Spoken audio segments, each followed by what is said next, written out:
آخری آیات میں 7 آسمان اور ان کی مثل زمین بنانے کی بات ہوئی.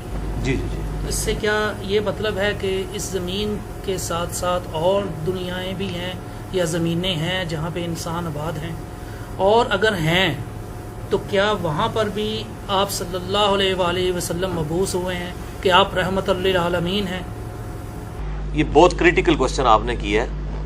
اور یہ جو سورہ طلاق کی آخری آیات ہے نا، اس حوالے سے ایک حدیث ہے جس کی وجہ سے یہ ساری کنفیوژن پیدا ہوئی ہے. اور اس ٹاپک کو لوگ ہاتھ نہیں ڈالتے ہیں، اور جب وہ ڈالتے بھی ہیں نا تو وہ پھر ان کو کچھ سمجھ نہیں لگتی کہ اب ہم جواب کیا دیں پبلک کو. اس کی وجہ سے مصیبت کھڑی ہو جاتی ہے. اس پہ مودودی صاحب نے بھی بحث کی ہے، باقی لوگوں نے بھی. اور بہرحال میں آپ کو یہ بتاتا ہوں کہ یہ جو سورہ طلاق کی آخری آیات ہیں، یہ سیکنڈ لاسٹ صورت ہے نا، سورہ طلاق الطلاق پارہ نمبر 28 میں. اعوذ باللہ من الشیطان الرجیم. اللہ الذی خلق 7 سماوات ومن الارض مثلہن. اللہ ہے جس نے پیدا کیا ہے 7 آسمانوں کو، ومن الارض مثلہن، اور اسی طریقے سے اس کی مثل زمین بھی. اسی سے یعنی وہ لیا گیا ہے. بعض لوگ کہتے ہیں یہ ترجمہ ہے کہ جس طرح اللہ نے آسمانوں کو پیدا کیا اسی طرح اللہ نے زمین کو پیدا کیا. بعض کہتے ہیں نہیں، یہ جو مثلہن ہے اس سے مراد زمینیں بھی 7 ہیں. یہ قرآن میں ایک ہی موقع ہے جہاں پہ 7 آسمانوں کے ساتھ 7 زمینوں کا ذکر ہے.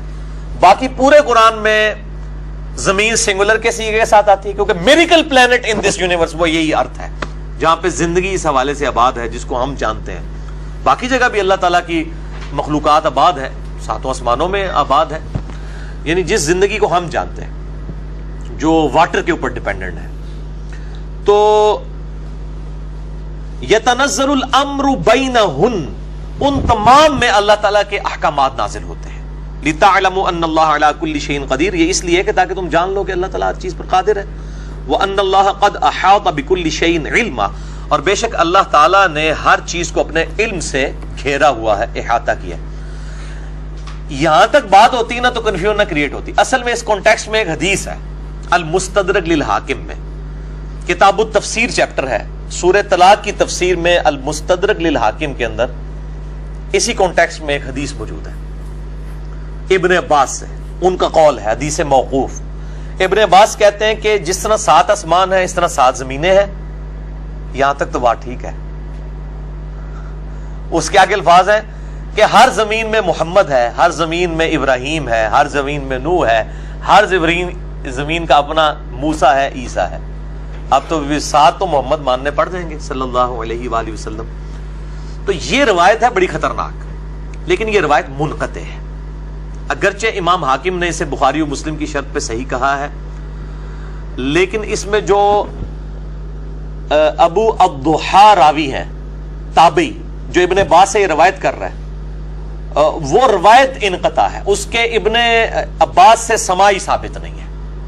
لیکن اب یہ ہماری مین سٹریم کی کتاب میں آ گیا، چونکہ المستدرک للحاکم میں اور باقی کتابوں میں بھی آیا ہے، اور مفسرین نے اسی حدیث کو کوٹ بھی کیا ہے، اور کچھ بڑے محدثین نے اسے تعلیقاً بھی روایت کیا ہے.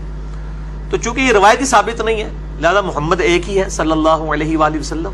باقی 7 زمینوں سے مراد اس زمین کے 7 طبقات بھی ہو سکتے ہیں، جیسا کہ صحیح بخاری کے اندر حدیث ہے کہ وہ ایک یعنی وعید سناتے ہوئے آپ صلی اللہ علیہ وآلہ وسلم نے فرمایا کہ 7 زمینوں میں اسے دھسا دیا جائے گا قیامت والے دن، ایک وعید کے کانٹیکسٹ میں. اس طرح کی چیزیں، وہ 7 زمین کے طبقات ہیں. لیکن لوگ کہتے ہیں کہ جی وہ مفسرین کہتے ہیں کہ وہ زمین کے 7 طبقات الگ ہیں، یہ 7 زمینیں الگ ہیں. اور 7 کا ایک ورڈ عموماً بھی مطلب 70 ہو گیا، 7 ہو گیا، یہ ورڈ عربی میں استعمال بھی ہوتا ہے. تو ہمیں کوئی نہیں، پلانٹس تو جناب بلینز کی تعداد میں، یعنی تقریباً 250 ارب گلیکسیز دریافت ہو چکی ہیں اس یونیورس میں، اور ہر گلیکسی میں 300 ارب سے زیادہ سورج ہیں، جن میں سے ایک سورج ہمارا ہی ہے ملکی وے میں. اس طرح کے 300 ارب اور سورج ہیں صرف اس ملکی وے ہماری گلیکسی میں، اور اس طرح کی 250 ارب گلیکسیز اور ہیں. وہ تو آپ سائنٹسٹ کہتے ہیں کہ سمندر کے جو ساحل سمندر کے کنارے پہ جو ریت کے ذرات ہیں وہ کم ہے، اور زمین جو کائنات میں پلانٹس اور سیارے اور سٹارز اس سے زیادہ دریافت ہو چکے ہیں. تو عین ممکن ہے کہ اس طرح کے مطلب معاملات ہوں. باقی جو یہ وہ اتنا خطرناک معاملہ نہیں تھا. خطرناک معاملہ یہ تھا جو اس حدیث میں الفاظ ہیں کہ ہر زمین میں ایک نوح ہے, ہر زمین کا اپنا محمد ہے, عیسیٰ ہے, موسیٰ ہے, محمد ہے صلی اللہ علیہ وآلہ وسلم. تو یہ ایسا نہیں ہے, محمد ایک ہی ہے الحمدللہ, اور وہ اسی روئے ارض پہ جو اللہ تعالیٰ کی کریشن کا کلائمیکس ہے. یہ کرۂ ارض از اے میریکل پلانٹ. میرا اس کے اوپر لیکچر بھی ہے, ہو از اللہ in the light of latest scientific facts, مسئلہ نمبر 60. اللہ کون ہے جدید سائنسی حقائق کی روشنی میں. تو یہ والا جو معاملہ ہے 7 زمینوں والا وہ یہی ہے. یہ اچھا ہو گیا, یہ بڑا امپورٹنٹ سوال تھا. اچھا سر, اسی طرح کہا جاتا ہے کہ خانہ کعبہ کے بالکل اوپر بیت المعمور ہے, کیا یہ بات صحیح ہے؟ ہاں ٹھیک ہے, صحیح. بخاری مسلم میں وہ جو واقعہ معراج والا میں نے لیکچر دیا ہے نا, اس میں موجود ہے, اور اس کا فرشتے طواف کرتے ہیں. اب یہ بالکل ٹھیک ہے. ذہن یہ کہتا ہے کہ وہ جو بیت المعمور ہے وہ اس پوری یونیورس کے سینٹر میں ہونا چاہیے. ذہن یہ کہتا ہے ایک مرکز. تو اگر یہ ذہن کی بات مان لی جائے تو اس کا یہ مطلب ہوا کہ جو خانہ کعبہ ہے وہ بھی پوری یونیورس کے سینٹر میں ہے, کہ خانہ کعبہ اس زمین کے سینٹر میں بھی موجود ہے. دیکھیں جی, اتنی کیلو ابھی تو یونیورس کا سائز ہی ہمیں نہیں پتا, ہم کیلکولیشن کہاں سے کریں کہ جی وہ جو ہے وہ سینٹر میں ہے. باقی یہ ہے کہ جو اس وقت ہماری زمین ہے نا, اگر اس کا نقشہ اس طریقے سے پھیلا کے ریکٹینگولر ڈرا کیا جائے تو خانہ کعبہ شریف آلموسٹ سینٹر میں آتا ہے. ٹھیک ہے, تو چلیں یہ ایک بائی چانس بھی ہو سکتا ہے اور کوئی گاڈ کا پلان بھی ہو سکتا ہے. تو یہ ڈیٹیلز ہمیں نہیں بتائی گئی ہیں. بخاری مسلم میں جو واقعہ معراج سے متعلق احادیث ہیں جن میں آپ صلی اللہ علیہ وآلہ وسلم کا یعنی سدرۃ المنتہا تک جانا ہے, وہاں پہ بیت المعمور کا ذکر ہے کہ وہ فرشتے وہاں پہ طواف کرتے ہیں, وہ فرشتوں کا قبلہ ہے, اور جب فرشتے زمین پہ آتے ہیں پھر اس کا طواف کرتے ہیں اور ادھر وہ نماز ادا کرتے ہیں. تو مطلب اس طرح کی کوئی ڈیٹیل نہیں ہے کہ وہ کائنات کا کوئی مرکز ہے, اس طرح کی ڈیٹیلز نہیں بتائی گئی ہیں.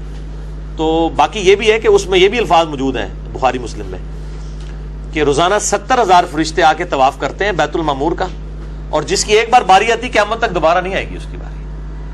تو وہ چاہے سینٹر میں ہو چاہے آف سینٹر ہو, مطلب ہمارے لیے وہ قبلہ تو سینٹر میں نہیں, ہمیں تو یہاں سے 4,000 کلومیٹر سفر کر کے ہی جانا پڑتا ہے.